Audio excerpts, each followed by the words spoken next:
کوله بار گناهم بر دوشم سنگینی می کرد. ندا آمد بر در خانه‌ام بیا، آنقدر بر در بکوب تا در به رویت وا کنم. وقتی بر در خانه‌اش رسیدم، هرچه گشتم در بسته‌ای ندیدم.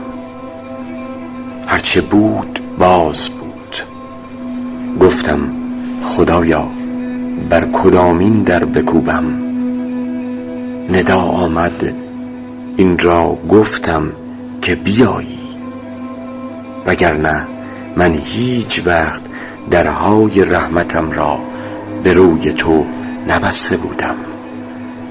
کوله بارم بر زمین افتاد و پیشانیم بر خاک.